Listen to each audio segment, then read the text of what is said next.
আমরা এখন এমন একটা সময় আছি, এই যে এই শেষ জামানায়, এই যুগে ফিতনা থেকে বাঁচা চারটাখানি কথা না। আর এই ফিতনা থেকে বাঁচতে না পারলে জান্নাতে যাওয়া যাবে না। এই ফিতনাগুলো শুধু রাষ্ট্রে আর বিশ্বেই নাই, আমাদের রিজিকেও ঢুকে গেছে, পরিবারেও ঢুকে গেছে, সমাজও ঢুকে গেছে, ধর্মেও ঢুকে গেছে।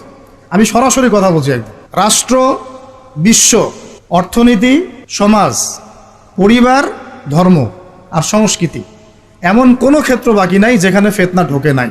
এখান থেকে বাঁচা চারটাখানি কথা না।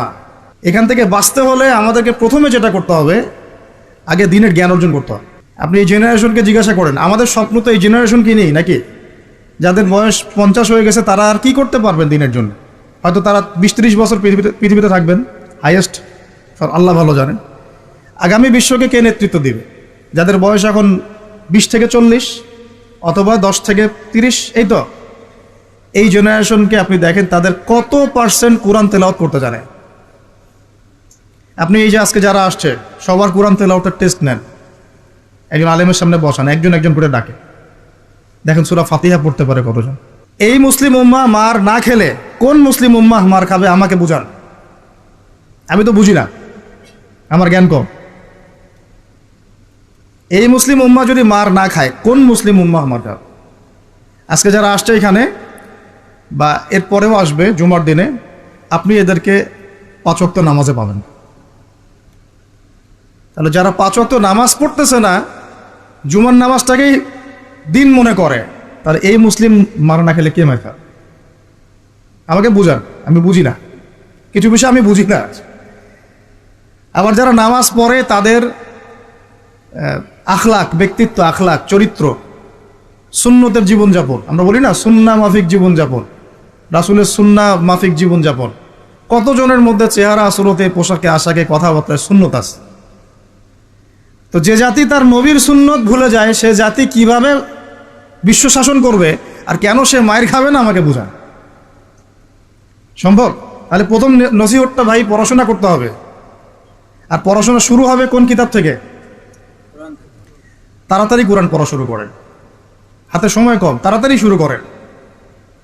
প্রত্যেকটা জেলায় জেলায়, গ্রামে গ্রামে, ইউনিয়নে, প্রত্যেকটা জায়গায় মসজিদ, মাদ্রাসা, মক্তব প্রতিষ্ঠা করেন। আছে, নাই তা না, অবশ্যই আছে, এটা আমাদের সৌভাগ্য। প্রত্যেক জেলায় মাদ্রাসা আছে, প্রত্যেক জেলায় মাদ্রাসা আছে, মহিলা মাদ্রাসা আছে, মক্তব আছে, আরও অনেক কিছু আছে, দারুল ইলমগুলো আছে। কিন্তু আমরা আমাদের সন্তানদেরকে পাঠাচ্ছি কি না? আমরা আমাদের বাচ্চা কাচ্চাদেরকে পাঠাচ্ছি কি না? আমাদের যুবকরা সেখানে আসে কি না? আপনারা তো ফ্যান্টাসিতে অনলাইনে দিন শিখতে চান। 3টা মাস কোনো আলেমের কাছে বসে কি ক্লাস করেছেন? কখন একটা কিতাব কি পড়েছেন? অনলাইনে একটা ভিডিও দেখে কি শিখবেন? অনলাইনে দিন শিখতে গেলে আপনি এটাই শিখবেন, অমুক যা বললো তমুকের বিরুদ্ধে, আর তমুক যা বললো অমুকের। অনলাইনে এটাই শিখবেন আপনি। আর এটার পিছনে এক শ্রেণীর ইউটিউবার, ফেসবুকারও দায়ী। শুধু সে ব্যক্তি দায়ী তা না, এরাও, মিডিয়াও দায়ী আছে। অমুক যা বললো তমুকের বিরুদ্ধে, আর তমুক যা বললো অমুকের বিরুদ্ধে। মানুষ মজা পায়, ওর কন্টেন্টের ভিউ বেশি হয়, কামাই বেশি। দিনের তো ক্ষতি হয়ে গেল। আম জনগণের মধ্যে ইসলাম সম্পর্কে বিরূপ ধারণা সৃষ্টি হলো। বিশ্বাস করেন, আমি অনেক বড় বড় মহলে মেলামেশা করেছি এবং করেও যাই। আমি ফখর করছি না। অনেক সময় এমপি মন্ত্রীরাও পর্যন্ত ফোন করে কথা বলে যে আপনি অর্থনীতি সম্পর্কে যা বলছেন এর সাথে আমরা একমত, অন্তত এই জায়গায় একমত, আলহামদুলিল্লাহ, তাও ভালো। আমি বলি পরের বিষয়গুলো পরে বুঝবেন, ওগুলোও বুঝবেন পরে ইনশাল্লাহ। আমি ফখর করছি না এটা, কিন্তু সাধারণ মানুষের সাথে মিশে আমি কি জানলাম জানেন? সাধারণ মানুষ, আম জনগণ কি মনে করে? বলে যে ভাই আপনি ইসলাম সম্পর্কে সুন্দর কথা বলেন, ভালোই, সবই ঠিক আছে, কিন্তু আপনাদের আলেমদের মধ্যেই তো ঐক্য নেই, আপনি কাদেরকে নিয়ে দিন কায়েম করবেন? আমাকে বলেন, আমি কি অ্যান্সার দিব? কি চাচা, কথা কি ঠিক না ভুল? আপনি বলেন, আমি কি অ্যান্সার দিব যখন তারা এভাবে আমাকে বলবে আপনি দিনের জন্য কি করবেন, কিভাবে কায়েম করবেন? আপনাদের মধ্যেই তো ঐক্য নাই।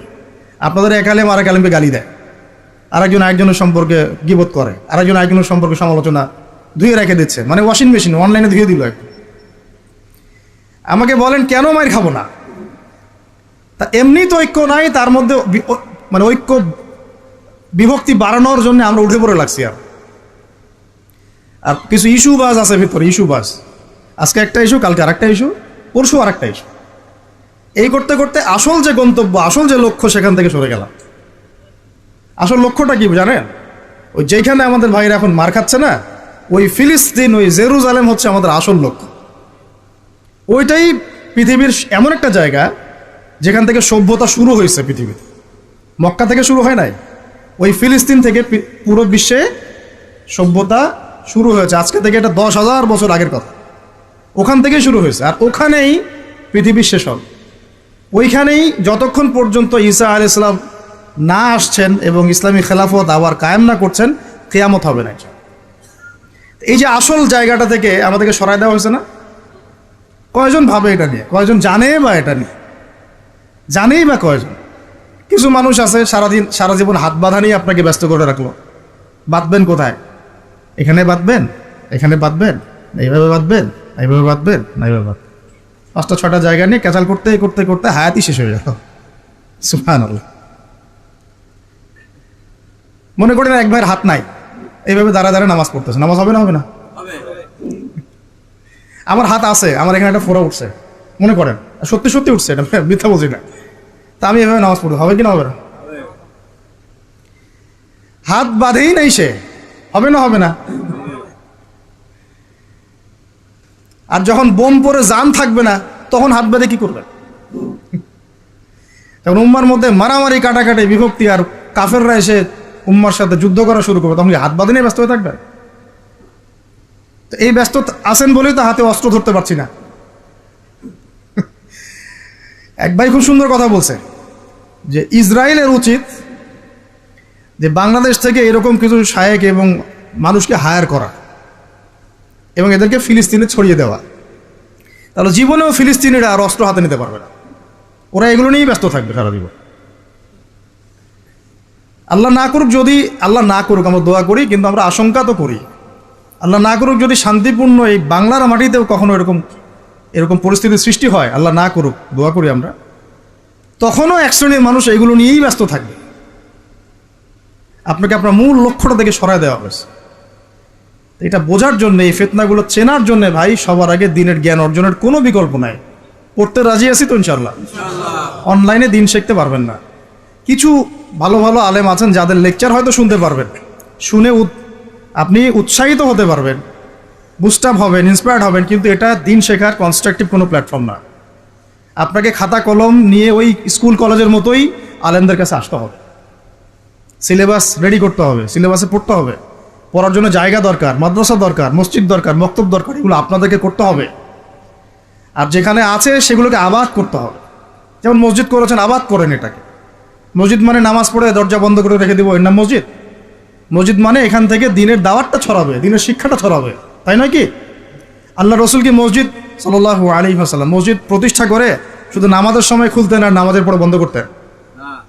নাকি 24 ঘন্টা এখানে ইবাদত, আমল, তাজকিয়া, জিকির আজকার হতো না? এখনো তো মদিনায় হয়। মক্কা মদিনায় কি এখনো বন্ধ থাকে 1 মিনিটের জন্য? এখানে দার্স হচ্ছে, ওইখানে নামাজ হচ্ছে, ওইখানে আলোচনা হচ্ছে, চলতে থাকে সব সময়। এটা হলো মসজিদের ফাংশন। এই মসজিদ আবাদ করেন, মাদ্রাসাগুলো আবাদ করেন, আপনার ছেলেকে মসজিদে পাঠান, মাদ্রাসায় পাঠান, মক্তবে পাঠান। ইয়াং জেনারেশন স্পেশালি আপনারা সিলেবাস ভিত্তিক পড়াশোনা করেন।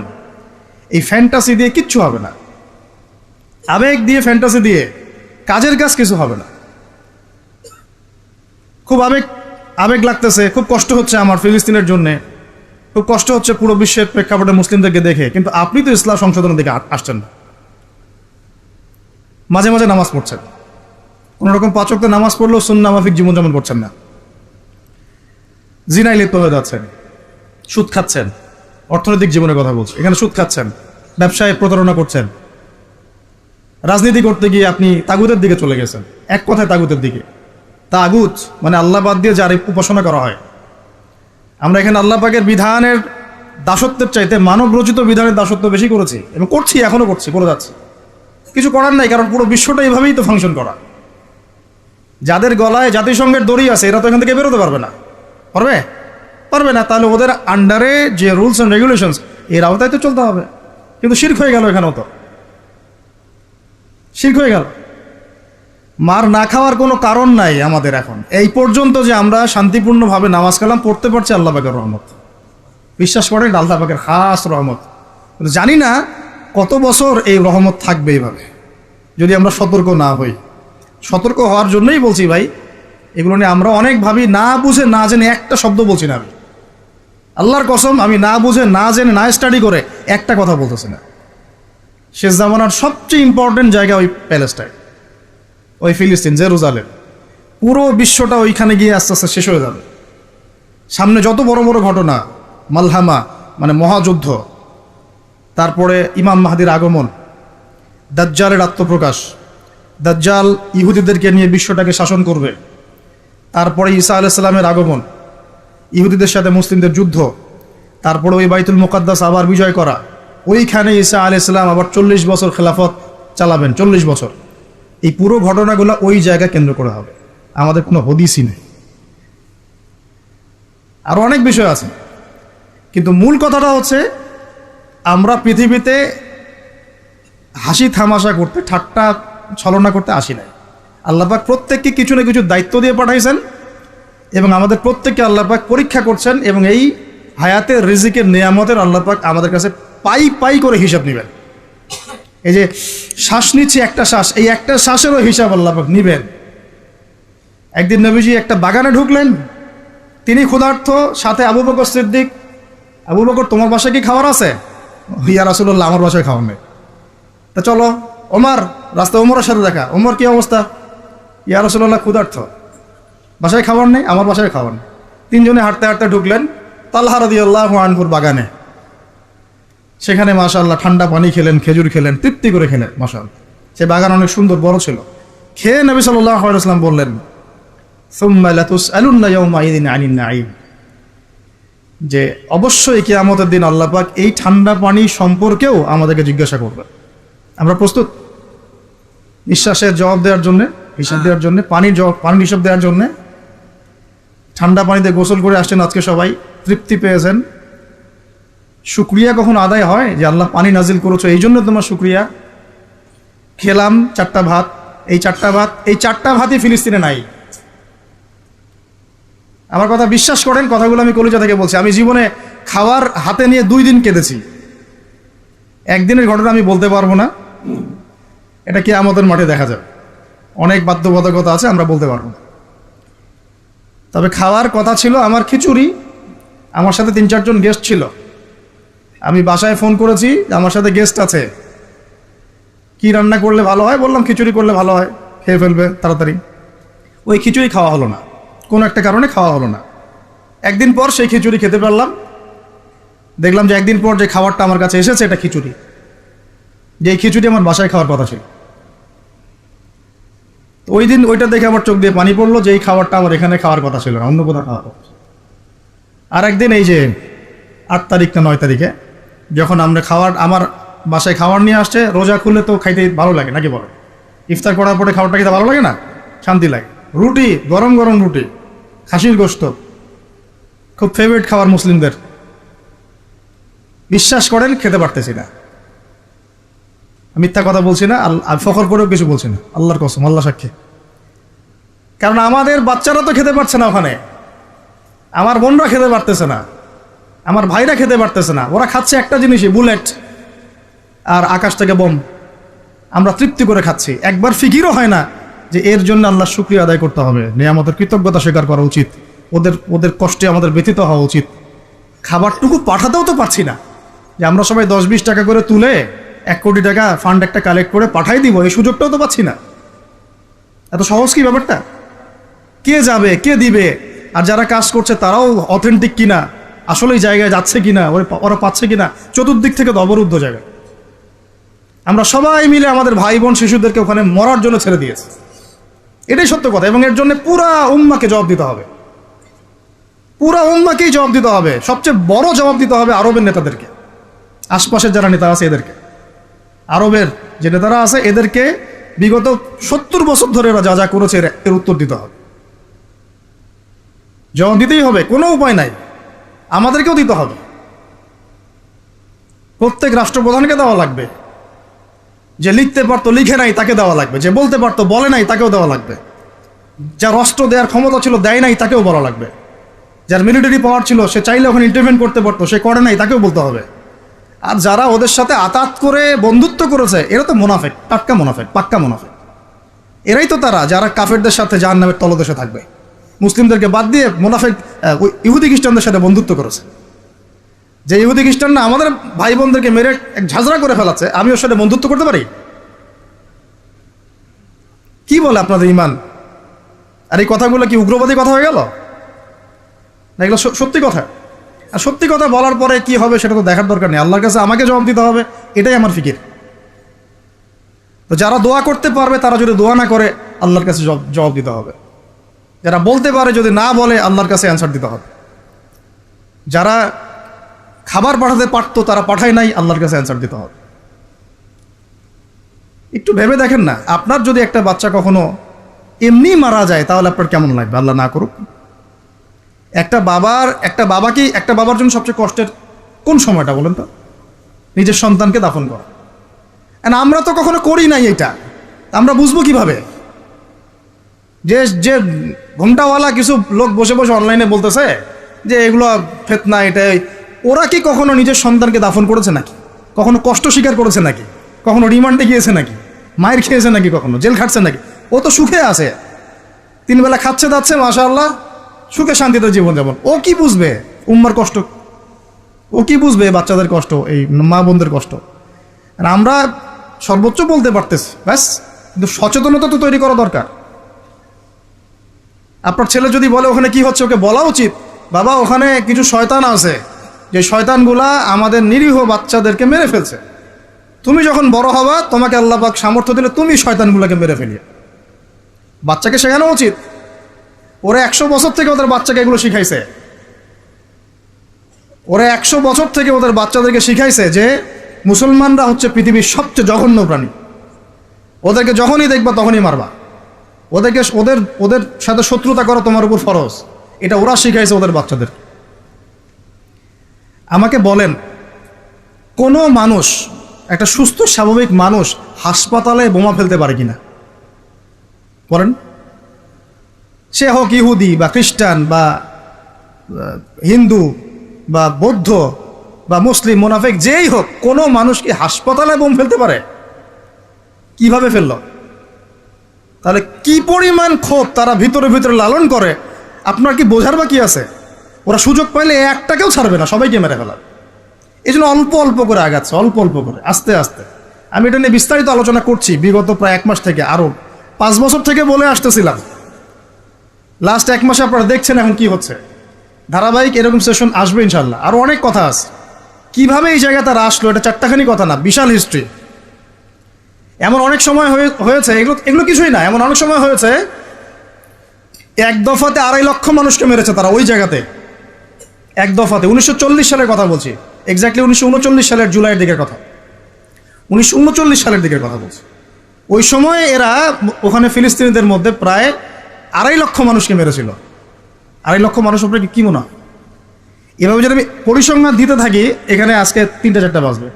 আমার কাছে কিতাবও আছে রেডি করা, এবং ইনশাআল্লাহ আল্লাহ পাক চাইলে ওটা পাবলিশও হবে ইনশাআল্লাহ। তখন আপনারা বাসায় পড়ে নিয়েন, দেখেন কি হচ্ছে আসলে। তো মূল কথাটা হচ্ছে, ভাই আমি তো দোয়া করতে পারি, আমার তো করা উচিত, আমার ব্যথিত হওয়া উচিত, আমার কুনুতে নাজেলা পড়া উচিত। যদি আমার আরো বড় সামর্থ্য থাকতো, অ্যাটলিস্ট ওখানে ত্রাণ পৌঁছানো উচিত ছিল, বা আরো যদি বড় ক্ষমতা আল্লাহ পাক আমাকে দিতেন, তাহলে ওদের মুখের সামনে বলা উচিত ছিল এটা অন্যায়, জুলুম, এর প্রতিবাদে আমরা জাতিগতভাবে পাশে আছি ফিলিস্তিনিদের। এবং মুসলিম রাষ্ট্রগুলোর ঐক্যবদ্ধ হয়ে একটা ফোরাম গঠন করা উচিত ছিল ওদের বিরুদ্ধে। কিসের শান্তি চুক্তি আর কিসের নেগোসিয়েশন? কোনো কথা আর বাকি আছে? এদের সাথে একটা ভাষাই বাকি আছে এখন, অস্ত্রের ভাষা, যুদ্ধের ভাষা। একটা ভাষাতেই কথা বলা বাকি আছে, আর কোনো ভাষাই নেই এদের সাথে কথা বলা। তুমি হাসপাতালে বোম ফেলে 600টা মুসলিম বাচ্চাকে হত্যা করে ফেলছো, তোমার সাথে কিসের কথা? একটা কথাই হতে পারে, সেটা হলো যুদ্ধের ভাষা, অথবা এই পুরো ভূমি থেকে তোমরা চলে যাবা পশ্চিমে, পুরা ফিলিস্তিন ছেড়ে দিবা। এটাই ছিল আমাদের ভাষা। কিন্তু বিগত 75 বছর ধরে আমরা এগুলো করতে পারি না। 1-2টা বছর না রে ভাই, 75 বছর ধরে আমরা এগুলো করতে পারি না। তো আমি এখানে গলা ফাটায়, আমার আবেগ ঝেড়েও কি লাভ হবে তাও জানি না। অ্যাটলিস্ট আমরা আমাদের জবাবটা তো আল্লাহর কাছে দেওয়া লাগবে। আল্লাহ পাক আপনার অপারগতাও জানেন, আপনার সামর্থ্যের সীমাও জানেন। আল্লাহ পাক দেখবেন এর মধ্যে থেকে আপনি কি করেছেন, দেখবেন কি না? তো এখন ভাই আমাদের কি এইসব মোবাইল, সেলফি, হাবি জাবি এগুলোই জীবন? না আমাদের কি চিন্তা করতে হবে? একটু চিন্তা করতে গেলে প্রথম সলিউশন পড়াশোনা করতে হবে, কোরআন পড়তে হবে।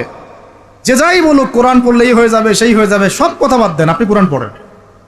যে যাই বলুক না কেন, আপনি কোরআন পড়তেই হবে, আপনাকে এর অনুবাদ আপনাকে পড়তেই হবে, তাফসির আপনাকে ঘাটতেই হবে, পাশাপাশি নবীর হাদিসগুলো আপনাকে পড়তে হবে।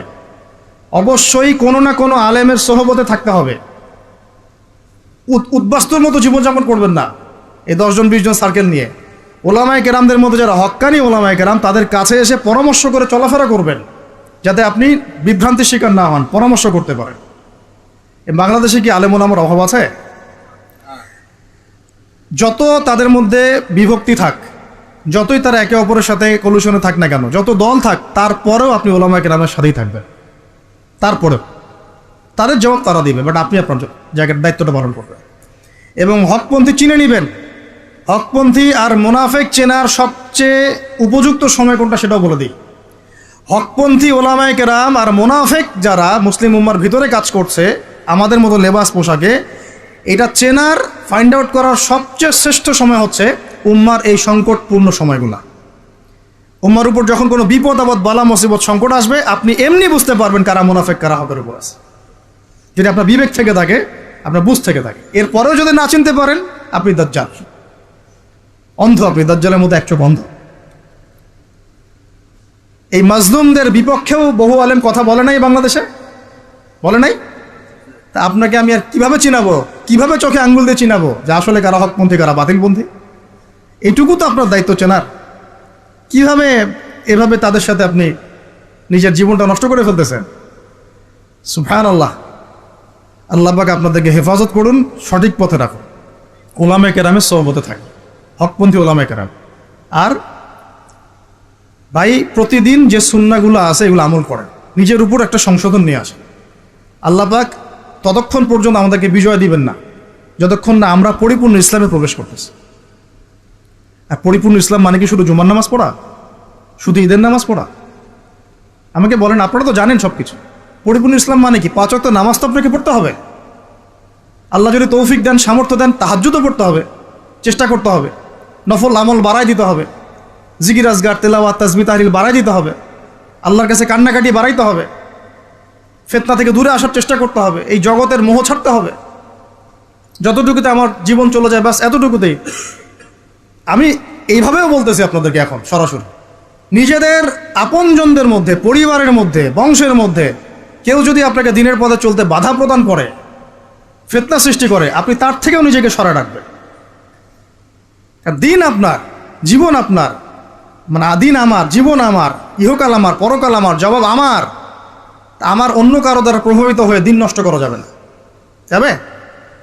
অনেক সময় হয় না, আমাদের বংশে, পরিবারের কাছের অনেক মানুষ আপনাকে দিনের পথে চলার ক্ষেত্রে প্রতিবন্ধকতা সৃষ্টি করতেছে। আমি বলতেছি না ওদের সাথে আপনি সম্পর্ক নষ্ট করে দেন, কাট অফ হয়ে যান, এটা বলতেছি না। বলতেছি আপনি ইসলামিক দূরত্ব মেনটেন করেন, আপনি নিজেকে নিয়ে থাকেন, আপনি আল্লাহকে নিয়ে থাকেন। এক আল্লাহই আপনার জন্য যথেষ্ট, ইনশাআল্লাহ, কাউকে লাগবে না ইনশাআল্লাহ। কেউ যদি না থাকে, এক আল্লাহই আপনার আমার জন্য যথেষ্ট। এটা কি বিশ্বাস করেন কিনা? এই আল্লাহ পাকই আমাদেরকে বাঁচিয়ে রাখছেন, আল্লাহ পাকের হাতেই আমাদের জীবন, আল্লাহ পাকই আমাদেরকে খাওয়ান। আল্লাহ থাকলে কিচ্ছু লাগে না। আর যারা আল্লাহ নাই, সারা দুনিয়া মিলেও তাকে সুখ দিতে পারবে না, তার কিছুই করতে পারবে না। এখন আসলে আমাদের সাথে আল্লাহ আছে কি না একটু নিজেরাই বুঝতে পারবো। আসলে আল্লাহ পাকের সাথে আমার সম্পর্ক কেমন? আল্লাহ বলে ডাকলে বা আল্লাহর কাছে দোয়া করলে কি আমার ভিতরে কোনো অনুভূতি আসে কি না? রাসূল সাল্লাল্লাহু আলাইহি ওয়াসাল্লামের নাম আসলে আমার ভিতরে কোনো অনুভূতি আসে কি না? বুঝবেন ইনশাআল্লাহ, এটা আপনার আস্তে আস্তে বুঝে যাবেন। তাহলে নিজের তাজকিয়ার দিকে ফোকাস করেন, এবং তাজকিয়া অর্জন করার জন্য অবশ্যই সোহবত লাগে। যারা আত্মশুদ্ধিতে পরিপূর্ণ মানুষ, এই মানুষগুলোর সাথে পরামর্শ করে চলবেন। আর নিজের দিন পালন করেন, দিনটাকে আর বিভক্ত হতে দিবেন না। যারাই বিভক্তির দিকে নিয়ে যায় এদেরকে বয়কট করবেন, মিশবেনই না এদের সাথে। বরং আমি বলছি, বাংলাদেশে এমনিই তো শত শত দল হয়ে গেছে। এখন আপনি নিউট্রাল থাকবেন, নিজেকে বায়াসড করবেন না, নিউট্রাল থাকবেন। নিউট্রাল মানে নিরপেক্ষ। নিরপেক্ষ থেকে আপনি দেখবেন যে আসলে কার মধ্যে হকটা বেশি আছে। এরপর আপনার বুঝ অনুযায়ী কোরআন সুন্নাহর সাথে মিলিয়ে ওলামায়ে কেরামের পরামর্শে যেদিকে তারা আপনাকে হেদায়েতের পথে নিয়ে যাবেন সেই পথে আপনি চলেন, ইনশাআল্লাহ আপনি ঠিক পথে থাকবেন। এই জন্য আমি একা একা থাকতে নিষেধ করি, ওলামায়ে কেরামদের সাথে পরামর্শ করে চলবেন এবং ঐক্যবদ্ধ জীবনযাপন করবেন। আর কিছু ভাইয়ের মধ্যে যদি খারাপ কিছু থাকে তাদেরকে একদম আন্ডার এস্টিমেট করে ধুয়ে রেখে দেওয়ার দরকার নেই, কারণ যার মধ্যে খারাপ কিছু আছে ওর মধ্যে ভালোও কিছু আছে। খোলা মনে ভালোগুলো নিয়ে নেবেন, খারাপগুলো আপনি ছেড়ে দিবেন। এখন বলতে পারে আপনি কিভাবে বুঝবেন ভালো কোনটা খারাপ কোনটা? নিজে পড়বেন, নিজে জ্ঞান অর্জন করবেন, আল্লাহ পাক বিবেক দিয়েছেন, বোঝার চেষ্টা করবেন এবং আলেমদের সাথে পরামর্শ করবেন, ব্যাস। আল্লাহ পাক এরপরে আপনাকে যে পথে নিয়ে যাবেন ইনশাআল্লাহ সেই পথে আপনি চলুন, উম্মার বিভক্তি বাড়াবেন না। এরপরে যখন অর্থনীতির মধ্যে ঢুকবেন, ব্যবসা বাণিজ্য, রিজিক, চাকরি বাকরি, জান চলে গেলেও হারাম খাবেন না ইনশাআল্লাহ।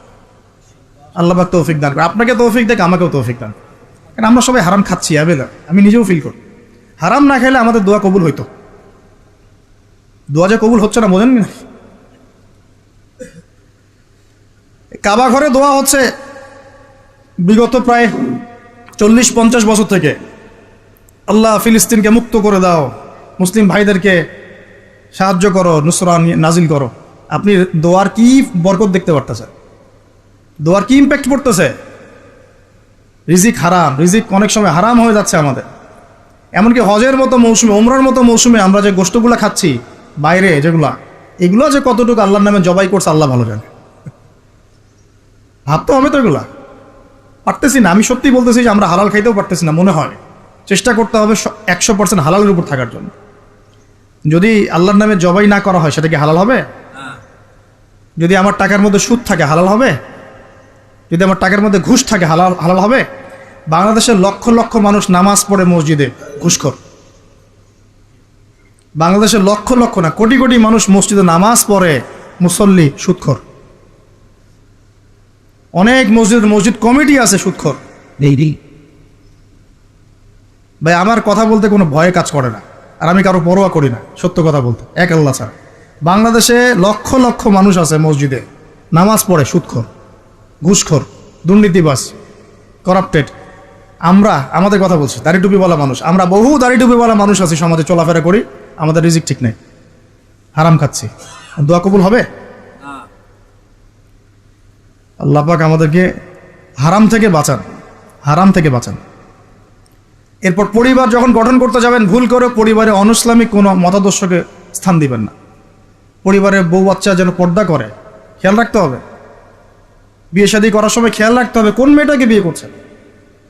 একটা মেয়ের বাহ্যিক সৌন্দর্য সব কিছু না, 3 মাস 4 মাস খুব মজা লাগবে, তারপর দেখবেন যখন আসল লাইফে আমরা ঢুকে যাই তখন দেখবেন দায়িত্ববোধটাই সবচেয়ে বড় কথা হয়ে দাঁড়ায়।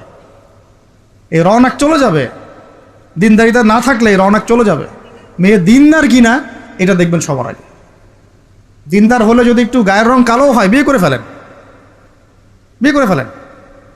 বিয়ে তো কঠিন করে ফেলছে সমাজ, জেনা সহজ হয়ে গেছে।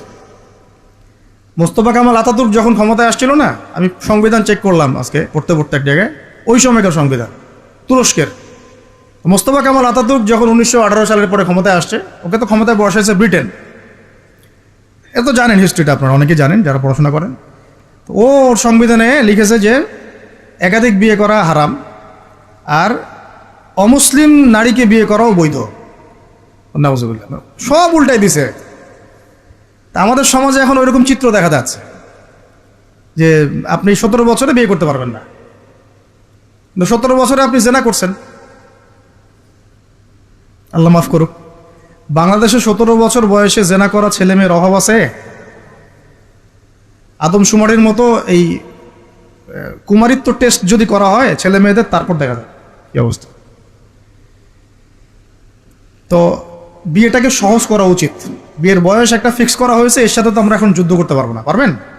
ছেড়ে দেন, আচ্ছা ফিক্স করছে, বুঝলাম। এখন ওই বয়সটা হয়ে গেলেই আপনার সন্তানের বিয়ের ব্যবস্থা করে ফেলেন এবং এটাকে সহজ করে দেন, এত জটিল করেন না, সহজ করে দেন, যাতে করে ওরা জিনা থেকে বেঁচে থাকতে পারে। ভাই বিশ্বাস করেন, বহু দাড়ি টুপিওয়ালা মানুষ, এলেমওয়ালা মানুষ এইসব মিম্বরে দাঁড়ায় হক কথা বলতে পারে না জেনার কারণে। এই যে আমরা চলাফেরা করতেছি না, চোখের জেনা তো হচ্ছে অ্যাভেলেবেল, অনেক সময় মনেরও জেনা হয়ে যাচ্ছে, মনে খারাপ চিন্তা চলে আসতে পারে না, দেখবেন মনের নূরটা নষ্ট হয়ে যায়, তখন আপনার ইমানের ওই তেজটা কাজ করে না। ভালো করে খেয়াল করে দেখবেন, যখন মনের মধ্যে এই নূরটা নষ্ট হয়ে যায়, কিছু একটা নগ্ন মেয়েকে দেখে ফেলছেন বা একটা মেয়েকে দেখে আপনার অ্যাট্রাকশন তৈরি হয়ে গেছে, হতে পারে, কিন্তু হতে পারে, আমরা তো ফেরেশতা না, হতেই পারে, তখন দেখবেন মনের মধ্যে নূরটা নষ্ট হয়ে যায়। ওই সময় আপনি কিন্তু এই ইমানের এই জজবাটা শো করতে পারবেন না। তখন নবী সাল্লাল্লাহু আলাইহি ওয়াসাল্লাম বলেছেন, তখন যদি বাসায় স্ত্রী থাকে তোমরা স্ত্রীর কাছে চলে যাবা, নিজের প্রয়োজন মিটাই নিবা, তাহলে এই শয়তানি মন থেকে চলে যাবে। তাই তো বিয়ে কঠিন, এটা মিটাবে কিভাবে? অনলাইনে ঢুকলেই দেখবেন আপনি নগ্নতা নগ্নতা নগ্নতা। এই ছেলে পেলে আমাদের সাথে যারা ঢাকায় থাকে এরা যাতে আরও জানে কি আছে ওখানে, কি হয়। ছেলে ছেলে নাই আর মেয়ে মেয়ে নাই, মেয়ে আর মেয়ে নাই, ও নিজে ছেলে। একটা মেয়ের যে চরিত্র খারাপ এটা বোঝার জন্য এতটুকু যথেষ্ট যে ও মোটর সাইকেলের পিছনে বসছে কিভাবে, এটা দেখবেন খেয়াল। একটা আপনার শালীন দিনদার স্ত্রীকে নিয়ে যদি আপনি মোটর সাইকেলে জানো, দেখবেন তার বসার ধরনটা কেমন, আর যাদের সাথে এই যে ফ্রি মিক্সিংয়ে প্রেম প্রীতির সম্পর্ক করে এদের বসার ধরনটা কেমন। বসাই আপনাকে বলে দেবে কত বড় বেয়াদব, কত বড় আদবহীন বেহায়া একটা মানুষ। আমার কথায় ইশারা দিচ্ছি, সব তো বলা যাবে না। তো এটাকে সহজ করবেন, এখানে দিনদারিতাকে প্রাধান্য দিবেন, ভুলেও দুনিয়াদারিকে প্রাধান্য দিয়েন না। ও বাপের কয় টাকা আছে, ওর বিয়ে করলে আমি পাবো কি, কত সুন্দর ঐশ্বরিয়া রায়ের মতো কিনা, এগুলো দেখার দরকার। এগুলো থাকে না, আস্তে আস্তে চলে যায়, দিনদারিতা থেকে যায়। ইব্রাহিম আলাইহিস সালামের স্ত্রীদের কথা আজকে আমরা স্মরণ করি না? হাজেরা আলাইহিস সালাম, তার ওই সবর, সাফা মারওয়ার সাই, তাওয়াক্কুল আল্লাহর কাছে এত পছন্দ হয়েছিল যে কিয়ামত পর্যন্ত যত মানুষ হজ করবে, সাই না করলে হজ হবে না। দেখেছেন উনার ওই হাঁটা দৌড়াদৌড়ি আল্লাহর কাছে এত পছন্দ হয়েছে। আপনি জামজাম কূপ ওখানে যে তাওয়াফ করছেন না, তাওয়াফ করে যে পানি খেয়ে আসলেন, সাফা মারওয়া সাই করলেন, এই সাই না করা পর্যন্ত আপনার হজই হচ্ছে না, ওমরাই হচ্ছে না। একজন দিনদার মেয়ের দিনদারিতা আল্লাহর কাছে কিভাবে কবুল হয়ে থাকে, আমাদের মেয়েদেরকে বুঝান, বাসায় গিয়ে বোনদেরকে বুঝান, মাদেরকে বুঝান, স্ত্রীদেরকে বুঝান, তাদেরকেও একটা উদ্দেশ্যে আল্লাহ পাক সৃষ্টি করেছেন। কি উদ্দেশ্য? তারা যেন ইসমাইলের মতো প্রজন্ম জন্ম দিতে পারে। তাদেরকে সিরিয়াল দেখার জন্য পাঠানো হয় না, তাদেরকে এই রং তামাশা করার জন্য আর স্নো পাউডার মেখে বাইরে ঘোরার জন্য পাঠানো হয় না। এবং এটাকে কন্ট্রোল তো আমাদেরকে করতে হবে। এই যে বললাম, কন্ট্রোল করতে গিয়ে যদি দেখেন পারতেছেন না, আপনার দ্বারা হচ্ছে না, তখন কি প্রয়োজনে ডিসকানেক্টেড হয়ে যাবেন। প্রয়োজনে ডিসকানেক্টেড হয়ে যাবেন, তাও নিজের দিনকে ক্ষতিগ্রস্ত হতে দিবেন না। কিছু করার নাই তো, চেষ্টার উপর চেষ্টা করে যাচ্ছেন আপনি 10 বছর, 15 বছর, 5 বছর, 7 বছর, কোনো রেজাল্ট পাচ্ছেন না। আপনি কি করবেন? দিন ছেড়ে দেবেন? আপনিও তাদের মতো হয়ে যাবেন? আপনাকে আপনার স্বতন্ত্র জায়গায় থাকতে হবে। আল্লাহ পাক তৌফিক দান করুন। আর ইসলাম সংশোধনের মধ্যে সমাধান আসলে আলহামদুলিল্লাহ। এরপরে বাচ্চা কাচ্চা যেগুলো হবে, এগুলো পয়েন্ট মনে রাখবেন, পড়াশোনা থেকে নিয়ে এই পর্যন্ত বাচ্চা কাচ্চা যেগুলো হবে, এক একটা বাচ্চাকে আগামী দিনের যোদ্ধা হিসেবে গড়ে তুলবে। কি যুদ্ধ করবে তারা? আগে আদর্শিক যুদ্ধ করবে, আদর্শিক যুদ্ধ করবে, যে আমরা ওইসব আদর্শে চলি না, আমাদের নিজস্ব আদর্শ আছে, এটা ইসলাম। আমাদের কিতাব আছে কোরআন, আমাদের সুন্নাহ আছে মুহাম্মদ সাল্লাল্লাহু আলাইহি ওয়াসাল্লামের সুন্নাহ। এরা বৈষয়িক শিক্ষাও শিক্ষিত হবে, ইসলামিক শিক্ষাও শিক্ষিত হবে ইনশাআল্লাহ। এরপরে এদের দ্বারা ইনশাআল্লাহ এমন জেনারেশন আমরা গড়ে তুলব, যে জেনারেশন আগামী দিনে ইসলামের পতাকা বহন করবে ইনশাআল্লাহ। আমরা যেটা পারি নাই, চেষ্টা চালাবো, আমাদের বাচ্চাদেরকে গড়ে তুলবো ইনশাআল্লাহ। পারা যাবে না? আল্লাহ পাক আমাদেরকে এই সব উদ্দেশ্যে দুনিয়াতে পাঠাইছে। এভাবে ইনশাআল্লাহ আমরা এলেম অর্জন, তাসকিয়া অর্জন, আমল বাড়িয়ে দেওয়া, হালাল খাওয়া, পরিবার গঠন করা, প্রজন্ম গঠন করা, এই কাজগুলো করতে করতে করতে আমরা আগাবো ইনশাআল্লাহ। এবং এখন যা চলছে এই ফিতনাগুলো থেকে আমরা নিজেদেরকে দূরে রাখার চেষ্টা করব। আর যেখানে যেখানে যেখানে মুসলিমদের এগেনস্টে এই কাফের, মুশরিক, জালেম, মুনাফিকরা পদক্ষেপ নেবে, আমরা আমাদের সাধ্য মতো এটাকে প্রতিহত করবো। হয় জবান দিয়ে প্রতিহত করব, নাহলে লিখে প্রতিহত করব, নাহলে কোনো সাহায্য করে প্রতিহত করব, নাহলে অ্যাটলিস্ট দোয়া করে প্রতিহত করব। কিছুই নাই, কমপক্ষে কি করবেন? দোয়া করুন। কিছু নাই, কমপক্ষে দোয়া করুন। কিন্তু কোনো অবস্থাতেই আত্মসমর্পণ করবেন না এদের সামনে। ওদের সামনে কোনো অবস্থাতেই জালেমের সামনে হাঁটু গেড়ে দিবেন, বা মাথা উঁচু করে বাঁচবো ইনশাল্লাহ, মাথা উঁচু করে মরবো। আল্লাহ পাক আমাদের সবাইকে কথাগুলো বোঝার তৌফিক দান করুন। آمين. أقول قولي هذا أستغفر الله لي ولكم ولسائر المسلمين. بارك الله لنا ولكم بالآيات الحكيم إنه تعالى جواد كريم بر رؤوف رحيم.